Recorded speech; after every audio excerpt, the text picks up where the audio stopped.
ডাকে রে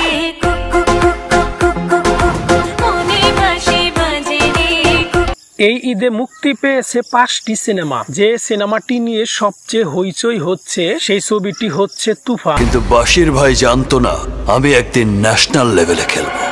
একটা যদি সুযোগ পাই তুফানকে খেয়ে দেবো স্যার।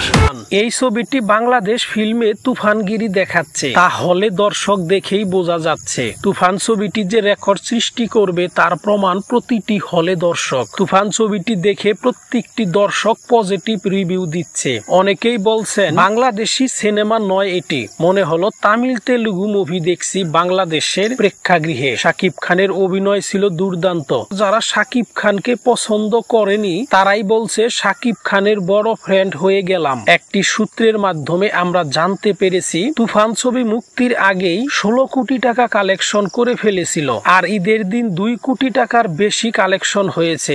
এই ঈদে তুফান ছবিটি মুক্তি পেয়েছে 123টি প্রেক্ষাগৃহে। প্রত্যেকটি হলে দর্শকের উপচে পড়া ভিড় দেখা যাচ্ছে। তুফান ছবিতে শাকিব খান ছাড়াও কলকাতার মিমি চক্রবর্তী, নাবিলা, শহীদুজ্জামান সেলিম, সালাউদ্দিন লাবলু, ফজলুর রহমান বাবু, মিশা সওদাগর, চঞ্চল চৌধুরী সহ আরো অনেকেই অভিনয় করেছেন। তুফান ছবিটি নির্মাণ করেছেন বর্তমান সময়ের শক্তিশালী নির্মাতা রায়হান রাফি।